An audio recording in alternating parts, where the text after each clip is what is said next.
이제 인적공제를 보겠습니다.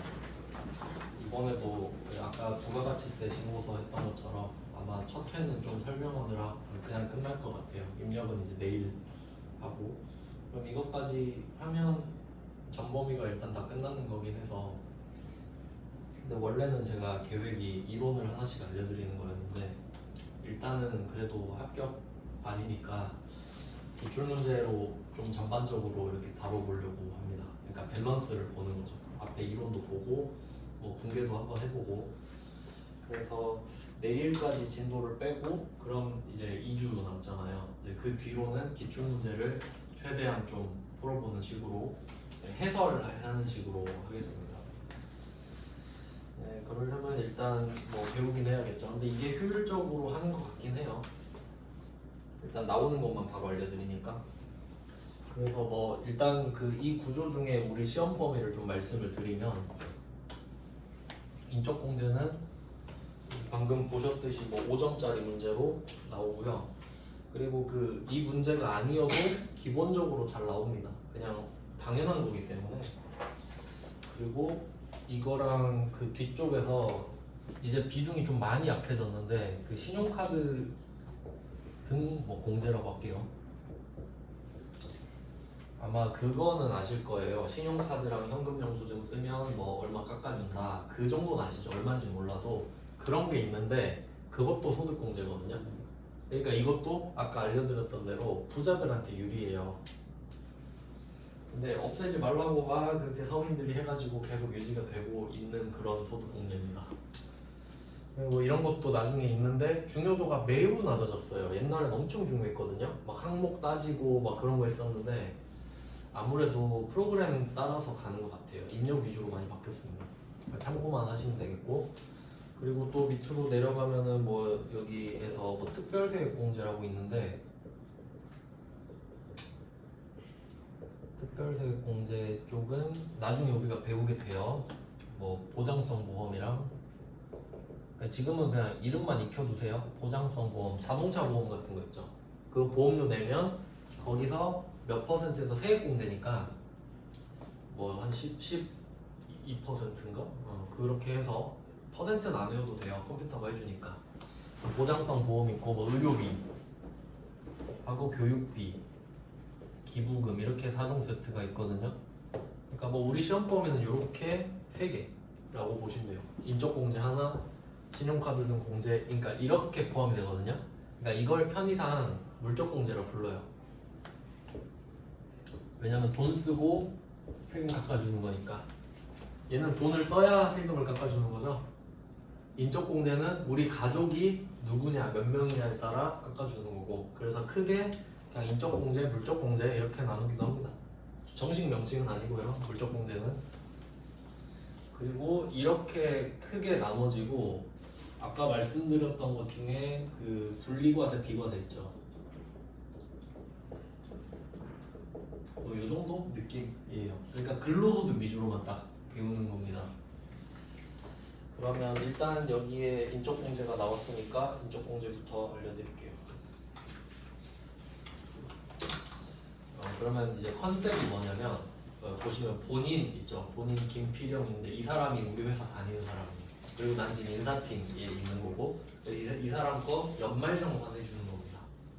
그러면 인적공제는 말 그대로 사람 때문에 소득공제를 해주는 거거든요. 사람을 빼주는 게 아니죠. 사람 때문에 소득을 공제해주는 건데, 일단 1인당 150만 원 빼줍니다. 이것도 그 외울 필요는 없는데 참고로 알고 계세요. 상식이니까. 그러니까 이 요건에 충족되는 사람이 많을수록 내 소득은 날아가는 겁니다. 계속. 그러니까 만약에 내가 부양가족 10명 만들었다. 그러면 여러분은 소득 1,500 까고 시작해요. 그럼 세율이 달라질 수도 있죠, 아예. 그래서 막 진짜 이 잘하는 사람들은 우리 엄마 아빠, 그 장인 장모 이렇게 다 끌어내가지고 다 내 거. 그렇게 할 수 있어요, 설계. 자, 그럼 150인 거 참고하세요. 그 정도 느낌이다. 그러니까 중요하다 이거죠. 왜냐면 이게 이렇게만 하면 감흥 없죠. 근데 아마 여러분이 근로소득자시면 15%일 확률이 높거든요. 아니면 26.4일 수도 있고. 그럼 여기다가 한번 해볼게요. 16.5 곱해볼게요. 저는 저번에 똑했었던 것 같은데 그러면 150을 만약에 한 명 넣었다. 그럼 여기다가 16.5% 하면 24만 7,500원. 실제 25만 원이 세금이 날아가는 겁니다. 적지 않죠? 그러니까 이렇게 느낌을 받아야지 150만 원 이러면 안 된다고.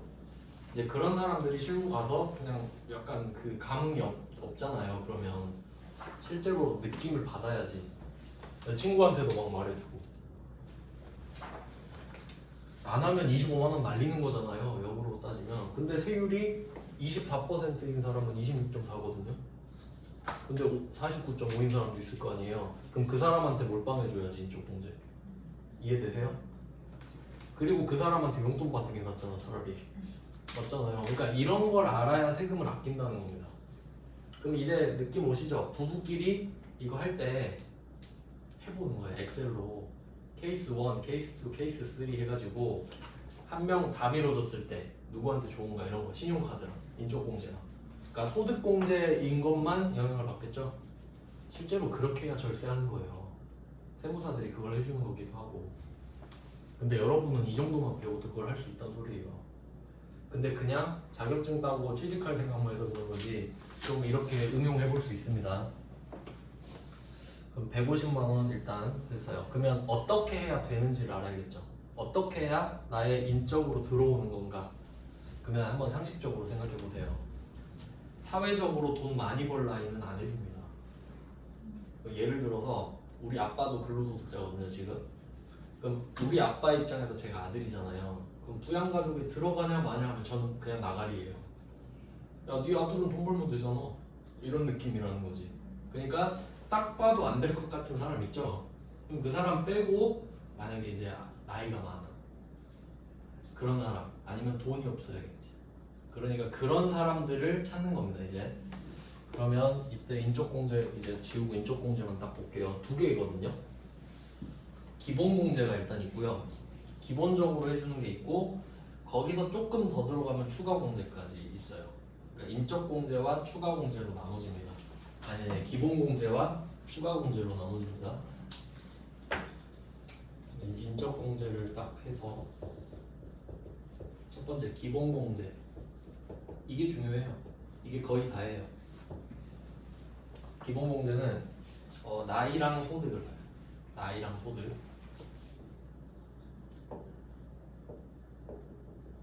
이 두 개를 봅시다. 나이는 좀 쉽거든요. 나이는 20세 이하 학생 고딩까지 급식 이런 애들이어야 되고 아니면 60세 이상. 그러니까 그룹이 둘 중에 하나인 거예요. 20세 이하거나 또는 60세 이상. 그리고 그 기준은 과세기간 종료일입니다. 12월 31일 기준입니다. 12월 31일 기준.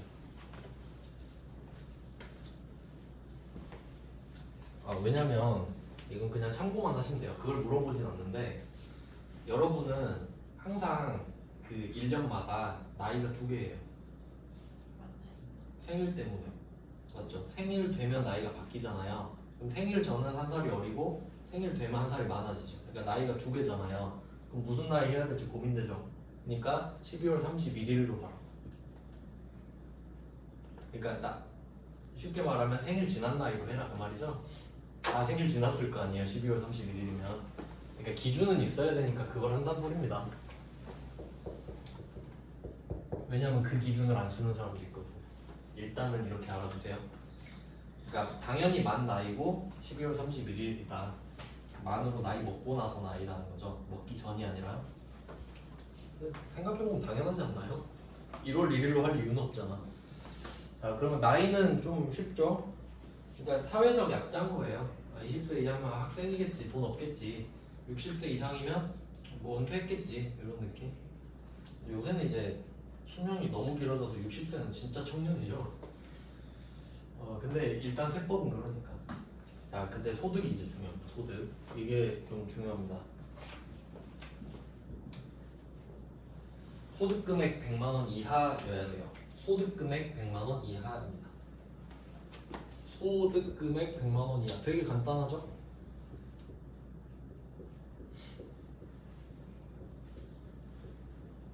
자, 근데 이게 문구대로면 되게 간단한데요. 숨어있는 뜻을 찾아야죠. 소득 몇 개죠? 8개죠. 그게 소득 금액이잖아요.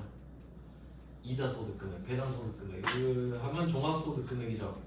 종합 소득 금액이랑 퇴직 소득 금액이랑 양도 소득 금액 이렇게 가야 맞지. 그러니까 이렇게 법에 적혀 있으니까 우린 이걸 보고 아 이게 종, 퇴, 양 소득 금액 합친 거구나.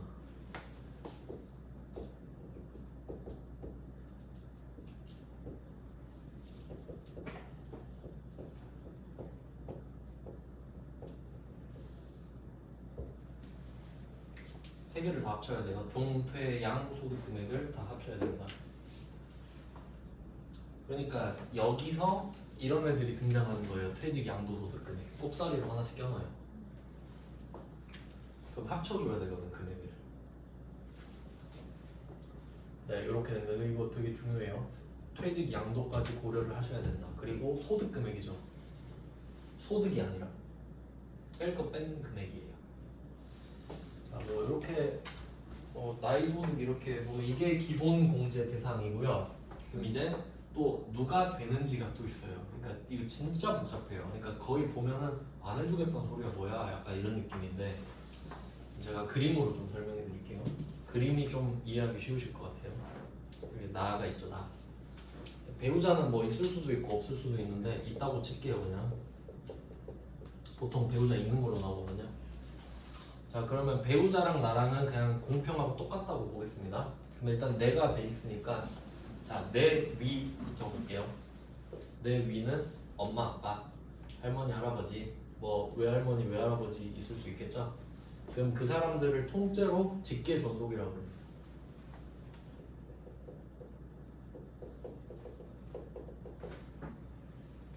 참고로 저는 이거 촌수 그 휴대폰에 촌수 다 적어놓는데 아빠는 1촌 적어놨거든요.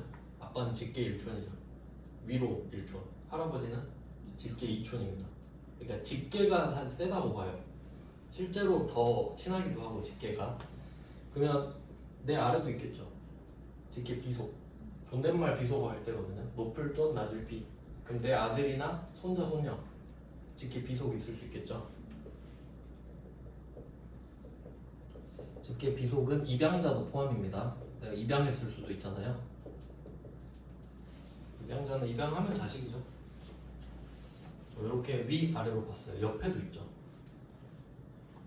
제 입장에서 꼴보기 싫은 하나 있는데 형제자매. 옆이죠, 형제자매는. 그러니까 형제는 그 이촌이거든요. 반개 이촌이라고 그래요. 아빠 찍고 내려오니까 이촌이거든요. 그럼 형제자매 이런 식으로 위아래 옆만 해줍니다. 가족이 이거밖에 없는 거 아니냐? 큰아빠도 있을 수 있고 고모도 있을 수 있죠. 그러면 고모는 어느 위치에 있나 보세요. 고모는 직계존속 옆이죠. 그러니까 내 입장에서 대각선이죠. 안 돼요. 대각선 안 돼요. 그러면 형제자매로 옆으로 가서 내려가면 조카 있죠, 조카. 조카 안 돼요. 대각선이니까. 저는 그냥 이렇게 생각했어요. 위, 아래, 옆만 해준다. 대각선 탈락. 그러니까 대각선은 내가 데리고 살아도 부양가족 범위에 들어오질 못해요. 아예. 알겠죠? 그러니까 데리고 살아봤자 덕을 못 봐요. 뭐 덕 보려고 데리고 사는 건 아니지만. 자, 그리고 제가 똑같다 그랬죠. 자, 이거를 데칼코마니 반으로 적어요. 똑같아요. 네 부모, 네 자식, 네 형제, 내 가족이랑 동급. 그러니까 네 부모, 네 형제, 네 자식 다 내 인속동제로 끌어들일 수 있어요. 대각선은 당연히 안 되고. 그러니까 이 범위를 알아야 내 세금을 줄일 수 있는 겁니다. 별로 어렵지 않죠?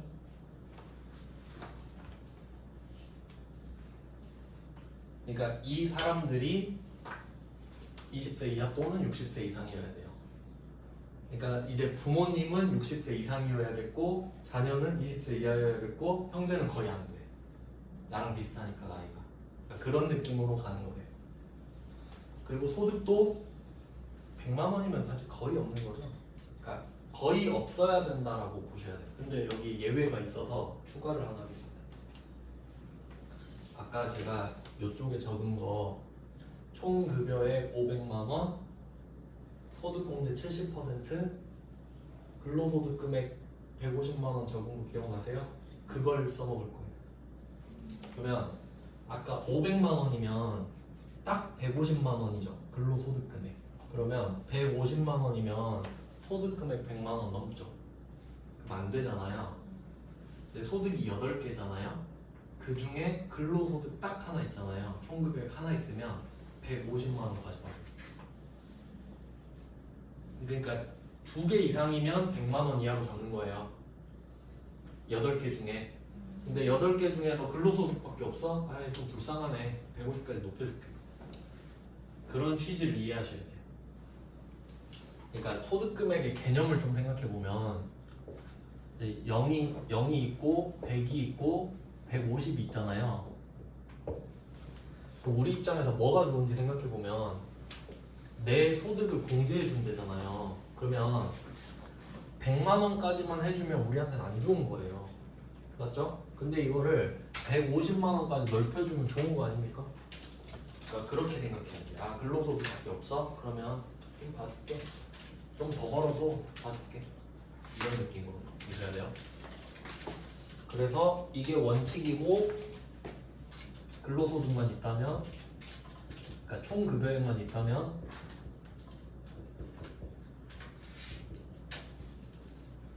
총 급여액 500만 원까지 되겠죠.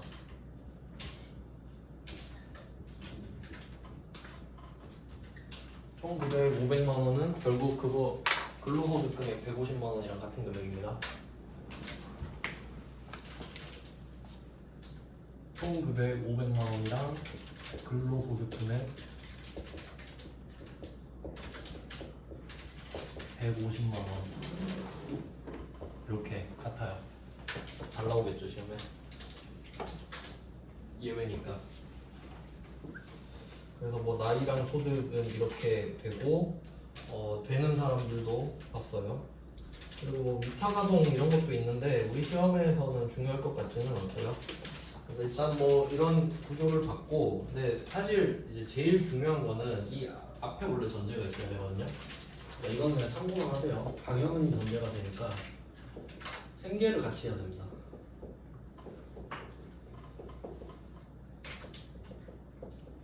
참 이게 애매한 말 같은데 생계를 같이 해야 함? 근데 제가 알기로는 이런 느낌이에요. 그러니까 어떤 시험에서도 이거를 엄청 자세히 물어보진 않거든요. 생계를 같이 하는 게 뭐야? 이렇게 안 물어봐요. 약간 두루뭉술하게 뭉개고 가거든요. 느낌이 뭐냐면 이 사람들이 내 돈으로 생활을 해야 돼요. 그런 느낌이에요. 그러니까 이 사람들이 나이도 막 많거나 어리고 돈도 없잖아요. 100만 원 이하니까. 그러니까 결국 내가 용돈 주고 그럴 거 아니에요. 그런 느낌이 생계를 같이 한다. 대충 그 정도. 그러니까 언급을 할 때도 있고 안 할 때도 있는데 무조건 생계를 같이 하는 겁니다. 그냥 그렇게 보시면 돼요. 그럼 여기서 이제 또 추가되는 게 이 사람들 좀 볼게요. 자, 나 직계존속, 형제자매, 직계비속 이렇게 있잖아요. 그럼 이제 누가 제일 친한지 좀 따져볼게요. 누가 제일 친해요? 배우자가 제일 친하지 않아요?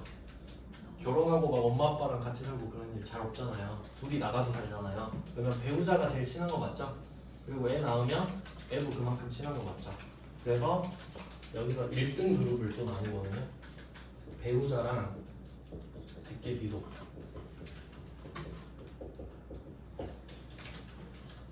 이게 제일 친한 사람들인데 이 사람들은 그러니까 생계를 같이 하는 건 당연한 거고요. 여기서도 이 사람들은 그 아예 따로 살 수도 있잖아요. 예를 들어 내가 기러기 아빠야. 엄마랑 애기들 영국 유학 보냈어요. 난 입금만 해줘. 그러면 사실 같이 사는 거 아니죠.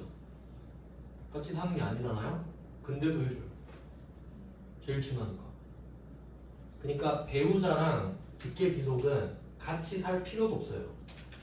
생계 여부 불문이에요. 쉽죠? 이거 그냥 외우시면 돼요. 생계 여부 불문. 그러니까 이거 뭐라고 하더라 이거를? 이거 옛날에 나와 있었는데 동거 여부 불문. 동거 여부 불문. 동거를 하건 말건 너네들은 친하니까 다 인적 공개 해주겠다. 물론 요건이 되면 뭐 이렇게 되고요. 사실 이거 물론 입양자도 포함되죠 당연히. 입양자가 나오려나 모르겠는데 당연히 같다고 보시면 되겠고. 그 다음은 사실 나머지는 좀 긴데요. 근데 이건 언급할 일은 없으니까 사실 시험에 나오는 건 이것뿐이니까 나머지는 그냥 동거가족이라 하거든요. 그러니까 기타 등등이죠 그냥. 이 사람들은 길어요. 그래서 제가 한번 읽어드릴 테니까 그냥 느낌만 보세요. 이 사람들은 어떻게 해야 따로 살아도 인정해 주냐면 취학, 대학교 때문에 따로 살아요. 학교 뭐 서울대 가야 돼서 저기 서울 갔어요. 그런 거 어쩔 수 없잖아요. 그냥 떨어져 있지만 요건 충족되면 인적 공제 해줄게. 떨어져 살지만.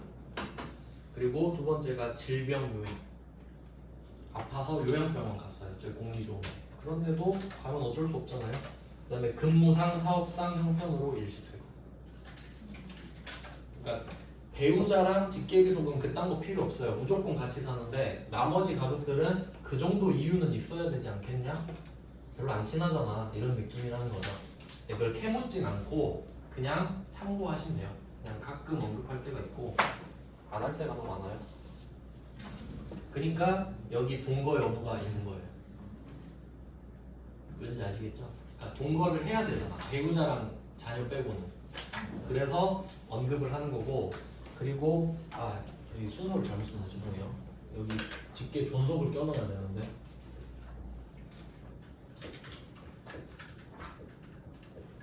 동거 가족은 사실 형제자매밖에 없는데. 그러니까 배우자 직계 비속은 아시죠? 근데 직계 존속도 그래도 좀 헐겁지만 제일 가까웠잖아요. 부모님이랑도. 그러니까 직계 존속은 어떻게 나오냐면 여기 그냥 자료 한번 보세요. 지금 3페이지 보고 계시잖아요. 여기에 그 중간에 보면 주거 형편상 별거라고 되어 있는 거 보이시죠? 직계 존속만 이게 허용돼요. 직계 존속만. 근데 사실 이것도 뻘말인 게 뭐냐면 그냥 제가 문제를 막 이것저것 풀다 보면서 느낀 건데 결혼하면 부모님이랑 따로 살잖아요. 그게 주거 형편상 별거예요 그냥. 알겠죠? 그러니까 아무 이유 없다랑 같은 말이라고 그냥. 같이 살아야 될 이유가 없잖아요. 그러니까 그냥 하는 말입니다.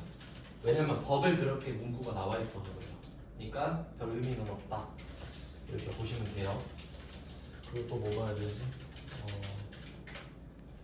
네, 이렇게 하고 지금 예외들을 다시 정리하고 있는 건데 나이 소득은 크게 봤죠? 여기서 예외를 또 보겠습니다. 근데 쉬워요. 예외들은 좀 이런 것도 그냥 한번 보면은 외울 수 있을 만한 것들인데 자, 여기서 또 나이 소득에서 좀 확장시켜 볼게요. 배우자는 나이 상관없어요. 나이 안 봐요.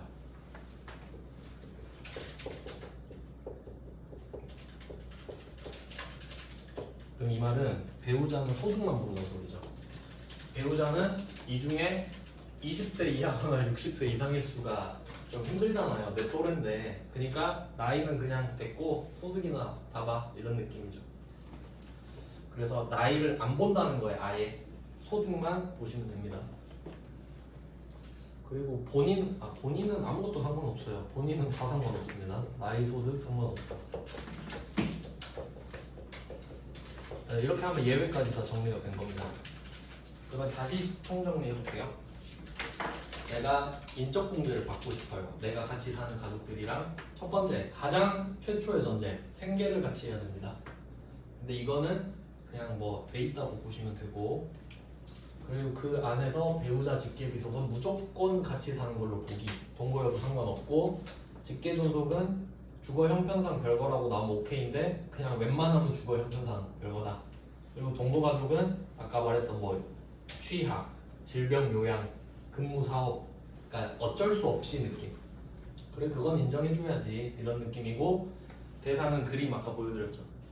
위, 아래, 옆 그리고 밑 가족들도 이렇게 되고 나이 소득을 충족해야 기본공제가 되는데 예외는 본인은 당연히 다 돼야겠죠. 내가 막 나이 많다고 그러면 안 되니까 나이 소득 본인은 무조건 편하게 해주시면 되겠고 배우자는 나이만 상관이 없습니다. 즉 소득만 봐라. 좀 문제 풀 때 편하겠죠. 주민등록번호를 안 봐도 되잖아요. 자 이렇게 하면 이게 기본공제예요. 이제 추가공제를 알려드리겠습니다. 그러니까 굉장히 어려운 길을 뚫고 온 사람들이에요. 지금 인적공제 받은 사람들은. 그리고 그 사람들만 추가로 더 받을 수 있어요. 기본공제 대상자들만 추가로 더 받거나 말거나예요. 그러니까 이게 용어를 한번 생각해보면 저는 이렇게 생각했거든요. 그 고깃집 가면은 옛날에는 혼자 고기 먹으러도 많이 갔는데 그거 아세요? 첫 주문은 2인분 이상부터 이런 거 아시죠? 왜냐면 그 사람들도 이제 장사해야 되니까. 전 3인분 시켜도 상관없었는데 2인분을 시켰어요. 근데 먹다 보니까 조금 부족해요. 물어봤어요. 사장님 1인분 추가돼요? 하면 되겠어요? 안 되겠어요? 되겠죠. 왜냐면 추가니까.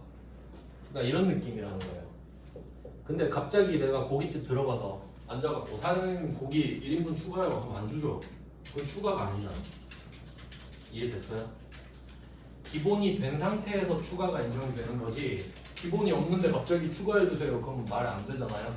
알겠죠? 그러니까 둘 다 되거나 아니면 기본만 되거나 이렇게 가는 거예요. 추가는 안 될 수도 있잖아요. 당연한 겁니다. 기본이 된 사람들 중에서만 추가 여부를 따진다. 자, 추가 공제는 4개가 있어요. 4개. 추가 공제는 4개가 있습니다. 4개를 다 적어드릴게요. 첫 번째가 경로 우대입니다. 경로 우대. 70세 이상이에요. 70세 이상. 이거 외우셔야 돼요, 나이.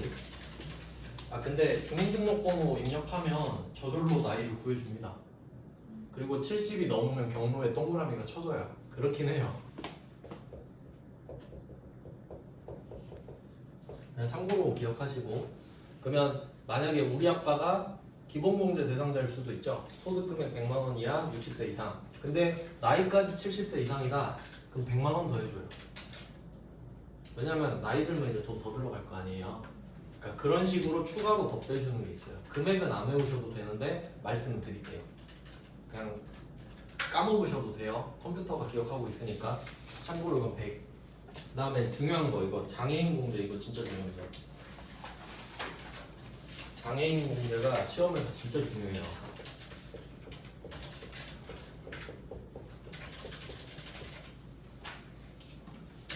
왜냐면 이 지금 소득세법 하고 있잖아요. 소득세법에서 말하는 장애인은 범위가 좀 넓어요. 어떤 느낌이냐면 우리가 흔히 알고 있는 장애인은 장애인 복지법 장애인이거든요. 그러니까 무슨 증 있는 거 있죠. 뭐 시각장애 몇 급 이런 게 장애인 복지법 장애인인데 여기서는 그런 사람도 장애인이에요. 피 투석하는 분들 있죠. 뭐 일주일에 3번씩 피 다 돌리고 그런 분들 있잖아요. 그분들은 솔직히 외출이 거의 힘들죠. 할 수는 있지만 거의 병원에 살아야 되잖아요. 그런 사람들을 중증 환자라고 분류해서 장애인으로 해줘요. 왜냐면 소득공제 해주려고. 그냥 범위가 좀 넓다고만 알고 계세요. 중증 환자도 시험 나오거든요. 그리고 최근에도 그거 나왔는데 상위 용사인가? 그 옛날에 전쟁 참전에서 막 팔다리 다치신 분, 고엽제 막 이런 거 그런 분들도 여기서 장애인 분류를 해서 소득공제를 해주는 거예요. 그러니까 장애인 공제는 분류가 1, 2, 3 있어요. 그거 보고 번호를 찍으셔야 돼요. 그냥 뭐 종류가 여러 개 있나 보다 정도 아시면 되고요. 그리고 장애인 공제에서 이제 중요한 게 뭐냐면 나이를 안 따져요. 나이가 상관이 없는 거겠죠? 이게 참고로 나중에 여러분이 헷갈리시거든요. 그러니까 예를 들어 옛날엔 제가 나이 X 이렇게 적었어요. 그럼 여러분이 그걸 적고 나이 X가 무슨 뜻인지 모르는 거예요. 이제 나중에 이게 X가 뭐지? 나이가 없단 소리야? 그럼 해석이 안 되죠? 그러니까 이렇게 쓰는 거예요. 상관없으니까 무시하고 다른 것만 봐라 이 뜻이에요. 이해되죠? 이렇게 쓰면 이해할 수 있죠? 왜냐면 한 번씩 물어봐요. 자기가 써놓고 선생님 무슨 뜻이에요? 이렇게 그대로 물어봐. 나이 상관없으면 무슨 뜻이에요? 상관없다는 뜻이죠. 이해해요. 그러니까 복습이 진짜 중요합니다. 잘 적어놓는 것도 중요하고. 그래서 저는 이거 장애인 공부할 때 배우자랑 묶어서 보라고 말씀드려요. 배우자 기억나요? 배우자는 여기 배우자에서 나이가 나랑 비슷하다 했잖아요. 배우자가. 그럼 배우자가 20세 이하면 이거는 이미 감옥 가 있고 60세 이상이도 조금 그렇잖아요. 그러니까 배우자는 나이를 안 보면 됐잖아. 장애인도 나이 안 보면. 그러니까 장애인이랑 배우자랑 묶어서 보시면 됩니다. 둘이 똑같잖아요. 그러니까 이렇게만 묶어놔도 편해. 왜냐면 이렇게 생각 안 하면 따로따로 또 하고 있거든. 근데 확실히 다른 건 있죠. 배우자는 기본이고 장애인은 추가잖아요. 근데 또 중요한 게 있습니다. 이게 장애인은 나이를 안 보잖아요. 그러니까 기본 공제에서도 나이를 안 봐요. 여기도 추가인데 나이를 안 보니까 갑자기 기본에서 본다고 하면 이상하잖아요. 그러니까 이렇게 생각하면 돼요. 장애인은 all or nothing이거든요. 기본 추가를 같이 받거나 아예 둘 다 못 받거나 해요. 왜냐면 소득만 보잖아요. 그러니까 소득이 100만 원 이하면 기본 추가가 같이 가버려. 근데 100만 원 넘으면 둘 다 안 돼. 이해되셨죠? 그러니까 아예 세트로 묶어버리세요. 얘는 기본 추가가 그냥 같이 가요. 장애인은 무조건 같이 움직입니다. 하나만 되는 건 없죠. 장애인 공제는 기본은 되고 장애인은 안 돼. 그런 게 말이 안 된다는 겁니다. 생각해보면 당연해요. 그게 배우자랑 차이는 있어요. 그래서 보통 문제를 어떻게 내냐면요, 이런 식으로 내요. 형제 자매가 형제가 30세 있다. 그럼 어떤 생각 들어요? 나이 바로 나가리네? 이 생각 들죠? 나이가 포함이 안 되잖아요. 근데 알고 보니 장애인이다 이렇게 돼요. 그러면 상관이 없어져 버렸죠. 그럼 장애인이야? 그럼 상관없고 소득이 궁금해지죠? 소득이 200만 원.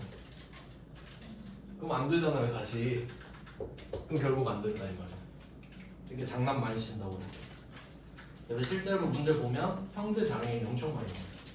그 뒤에 소득이 있냐 없냐가 이제 문제지. 그럼 소득이 100만 원 이하면 기본 장애인 다 되는 거죠. 장애인은 200이거든요. 그럼 350이 딱 되는 거예요. 한 명. 네. 근데 안 되면 빵원이고. 그런 느낌으로 문제를 내요. 어차피 정형화돼 있습니다.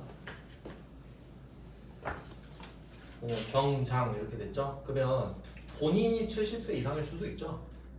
가능은 아주 흔하진 않지만 가능은 해요. 본인도 70세 될 수 있습니다. 본인도 장애인일 수 있죠. 당연히 본인도 될 수 있는 거예요. 그 다음에 세 번째, 얘 둘이 일단 잘 나오고요. 경로는 어렵지 않으니까 안 중요하고 장애인이 중요하죠. 그 다음에 또 잘 나오는 거 부녀자 공제.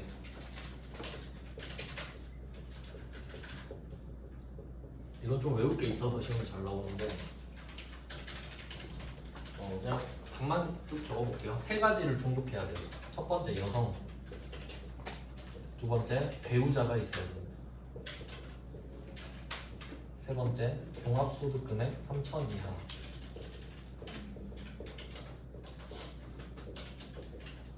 이건 그냥 외워야 되기 때문에 그냥 시험에 잘 나와요. 세 가지를 다 충족해야 되거든요. 네, 이하예요, 이하. 3천만 원 이하 맞나? 네, 맞아요. 3천만 원 이하 종합소득 금액. 근데 거의 근로소득 금액으로 나오죠. 왜냐면 근로소득만 있으면 그렇게 되니까. 그래서 이게 옛날에 진짜 문제 치사하게 총급여액으로 준 적이 있거든요. 어떻게 구해? 그래서 저는 사실 외우고 있어서 이게 4147 이하면 되거든요. 총급여액. 근데 요새는 그렇게 안 해요. 트렌드 말씀드렸죠? 요새는 입력이 대세고 지식 많이 안 물어보고. 그게 맞는 것 같기도 하고 아닌 것 같기도 하고 잘 모르겠네요. 그냥 우린 트렌드 따라가야죠. 답이 없습니다 그냥. 근데 일단 입력이 제일 중요하긴 해요. 왜냐면 저도 세무사 공부하다 현타 왔어요. 적용이 안 돼 버리더라고요. 이론만 빠삭하게 알고 어디다 입력할지 모르면 소용없는 거는 맞잖아요. 그러니까 입력하는 법을 마스터하고 그 뒤에 지식을 넣는 게 맞는 것 같다 생각해요 저도. 뭐 그럼 이렇게 세 개가 있는데 이거에서 또 이걸로 좀 말장난 잘 치거든요. 배우자가 있다 이렇게 하는데 여기서 또 트릭을 넣어요. 배우자 소득 막 1억 넣어버리는 거야. 그럼 배우자 소득이 많은데? 근데 여기에 그런 거 안 적혀있죠. 있기만 하면 그냥 이렇게 소득 상관없다 이런 거 말문제로 나올 수 있거든요. 부녀자 공제는 배우자 소득에 영향을 받는다 하면 X. 그딴 거 필요 없다. 그냥 존재 여부만 따집니다.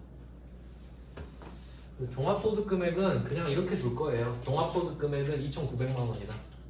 그럼 외워서 풀 수 있죠. 근데 옛날에 막 총 금액 4,400만 원이다 이딴 식으로 냈단 말이에요. 그런 건 틀리면 돼요. 뭐하러 그런 걸 외워요?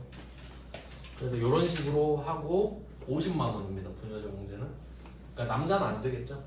그러니까 주민등록번호 봤는데 2로 시작한다. 아니 뭐 4로 시작한다. 그러면 부녀자 공제부터 따지는 거예요. 빼먹거든요. 그래서 중요합니다 이거. 저도 기출 풀다 빼먹었어요. 이거 무조건 이거부터 보셔야 돼. 여자다 부녀자 공제냐 아니냐. 근데 남자면 바로 탈락이죠. 그 다음에 마지막 한부모 공제 이렇게 4개. 한부모 공제면 당연히 내가 한부모여야 됩니다. 내가 자식인 게 아니라 우리 엄마가 한부모인 게 아니라 내가 그 편모나 편부여야지. 혼자 애를 키우고 있어야 힘들 테니까 100만 원 빼주거든요. 한부모 공제는 배우자가 없어야겠죠 당연히. 배우자가 있으면 한부모가 아니니까. 배우자는 당연히 없어야겠고 이건 쉽죠. 그리고 두 번째가 그 기본 공제 대상자 직계 비속이 있어야 돼요. 비속이 있어야 부모잖아요. 근데 자녀가 막 장성했어 30세야 그러면 안 되고요. 20세 이하고 돈도 없는 자녀를 둔 혼자 편모 편부. 기본 공제 대상자 직계 비속. 옛날에 이걸로 어떻게 문제 낸 적이 있냐면 솔직히 이거 찾기 어렵진 않잖아요. 근데 어떻게 트릭을 썼었냐면 배우자를 죽인 거예요. 배우자 올해 사망했다. 뭐 그런 식으로 작년에 사망했다 이런 식으로 됐어요. 그러면 작년엔 부녀자 공제 받고 올해는 한부모 공제 받고 뭐 이런 거 있었어요. 그럴 수도 있겠죠. 그럼 이런 식으로 이제 정리를 해서 또 빼먹은 경우 있나? 그리고 중복공제 여부 알려드릴게요. 경로랑 장애인은 중복됩니다. 이거 잘 나와요. 그러니까 뭐 엄마가 70세 장애인이다. 둘 다 되는 겁니다. 안 될 이유도 없어 보이죠. 중복 가능. 그리고 부녀자 공제, 한부모 공제 중복이 안 돼요. 이게 둘이 겹치면 한부모 해줍니다. 이게 100이거든요. 이게 50이고. 근데 또 생각해보면 아니 얘는 배우자가 있고 얘는 배우자가 없는데 어떻게 겹치냐. 배우자가 없는 쪽도 있어요. 근데 그건 조건이 5개예요.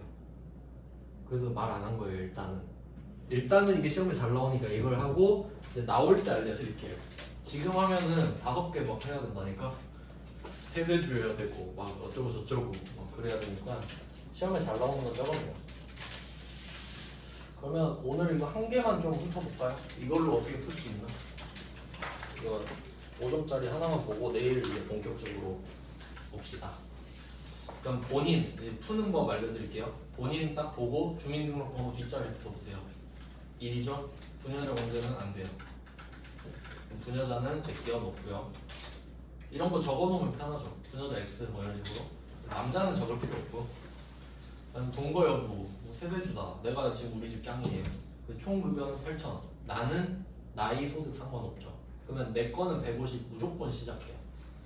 그러니까 여러분도 혼자 사셔도 150은 빼줘요. 당연히 빼줍니다. 본인은 되기 때문에. 그다음 배우자 나이 볼 필요 없죠. 배우자 나이 필요 없죠. 그러니까 볼 때 주민등록번호 X, 동거 여부 X. 동거 여부도 안 보잖아요. 배우자는. 그리고 퇴직 소득 금액 100만 원. 종, 퇴, 양 소득 금액이죠. 근데 뒤에가 뭐였지? 이렇게 되죠. 이하면 가능해요. 이하죠. 돼요. 딱 턱걸이로. 이건 좀 치사한 것 같아요. 이하입니다. 100만 원까지라고 기억하세요. 이하면 더 헷갈리니까. 100만 원까지 된다. 까지. 그러면 내 배우자는 나의 부양가족이 돼서 덕분에 내 소득 150 줄어듭니다. 이런 느낌을 받으셔야 된다고요. 그 다음은 아들 보니까 이거 뭐 나이 구하는 법은 어차피 여러분이 주민등록번호 치셔야 되거든요. 그러면 나이가 바로 떠요. 근데 지금 지면상으로 확인하는 방법은 저는 이렇게 하거든요. 그 본인이 82죠. 그럼 지금 2024년이잖아요. 그럼 저는 124에서 82를 빼요. 이게 1982고 지금 2024니까 100년 더 해야 되잖아요. 그러니까 그냥 124 빼기 8이 이렇게 하면 된다고 나이 구할 때. 근데 아들은 2000년 넘어왔으니까 24에서 12 빼면 되겠죠? 그러니까 뭐 그 정도 알고 있으면 일단 그냥 지면으로 풀 때. 왜냐면 입력하고 하면 느리잖아요. 그러면 아들은 어때요? 동거 상관없고 나이는 상관이 있죠. 나이는 20세 이하잖아요. 소득 없으니까 되는 거죠. 그럼 내 부양가족이 됐어요. 그다음에 딸도 뭐 똑같죠. 딸도 뭐 동거 여부 상관없고 소득 없고 나이 되고. 그다음에 부친 갈게요. 부친은 124 빼기 45 하면은 70 넘을 것 같죠? 실제로는 이렇게 해봐야 돼요. 귀찮아가지고 80세예요. 80세. 근데 사망하죠. 자, 여기서 이제 중요한 게 나옵니다. 아까 제가 12월 31일 기준이라고 했는데 예외가 이제 두 개 나와요. 예외는 지금처럼 사망. 그러니까 원칙은 12월 31일이고 예외. 자, 사망한 경우는 사망 전일 기준을 씁니다. 사망 1일 전일이죠. 사망 전일. 그리고 지금은 안 나왔는데 세트라서 같이 말씀드릴게요. 장애 치유. 그러니까 원래는 장애 치유가 좀 힘들죠 사실. 근데 아까 말씀드렸잖아요. 뭐 예를 들어 내가 백혈병 걸렸다. 그러면 중증 환자로서 장애인 취급을 받거든요 여기서. 근데 백혈병은 완치할 수 있죠. 그럼 그때는 장애가 치유됐다 이렇게 표현하는 거예요. 장애가 치유됐어. 그럼 역시 그 치유 전날. 그럼 그날은 장애인이잖아요.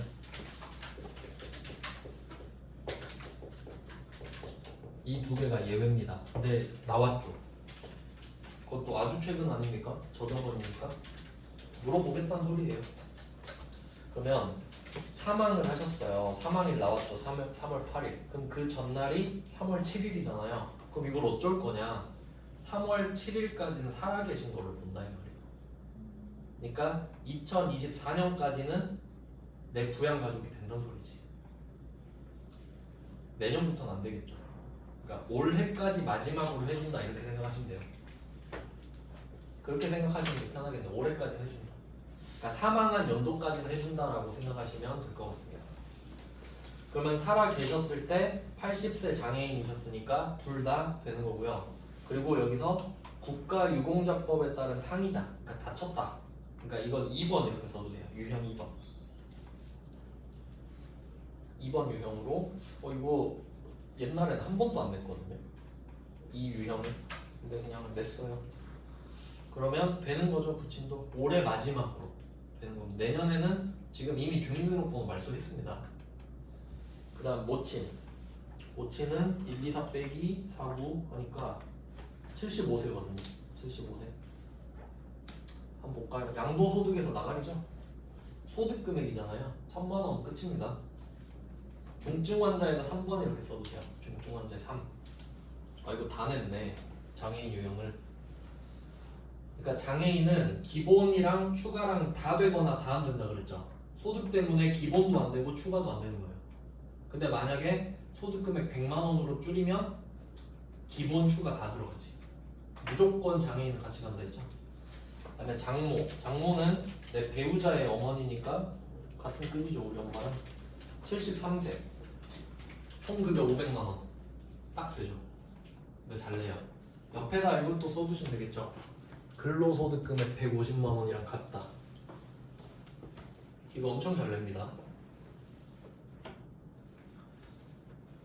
150까지는 해준다 했잖아요. 지금 근로소득밖에 없는 거니까. 그러면 이거 가지고 응용해 볼까요? 총 급여 400만 원이면 어때요? 당연히 되죠. 생각할 필요가 없죠. 500이 되는데. 근데 이제 600은 안 되고. 옛날에 이렇게 낸 적 있어요. 총 급여 600만 원 해놓고 이 안에는 비과세 120만 원이 포함되어 있다. 그러면 480인 거죠. 그러면 되는 거지. 그렇게 장난질을 칠 수가 있기 때문에. 네, 그리고 마지막에 아주 좋은 포인트가 딱 나와요. 이번 회차 문제 딱 좋네요. 처음 풀어보는데. 자, 형은 나이가 딱 봐도 안 됩니다.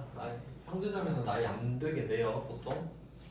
그럼 이때 동거하고 있다. 근데 안 되잖아요. 근데 아까 패턴 말씀드렸죠. 장애인 해놨죠. 그럼 이제 나이가 상관이 없어져 버렸어. 그럼 이제 소득 봐야 되죠. 장애인 복지법에 1번이라 써도 돼요. 1번 유형. 그럼 세 가지 유형 다 나왔죠. 그러니까 이거 참고해서 번호를 맞춰주셔야 되고요. 그 다음에 일용근로소득 아까 제가 말씀드렸죠. 일용근로소득은 분리과세잖아요. 그러면 종합과세가 0인 거예요. 그러니까 종합소득 금액이 빵원이지. 그러니까 분리과세 나오면 개꿀이에요. 예를 들어 일용근로소득 1억 있다. 그래도 무조건 되는 겁니다. 종합소득 금액이 빵원이니까. 그래서 형은 돼요, 안 돼요? 되죠.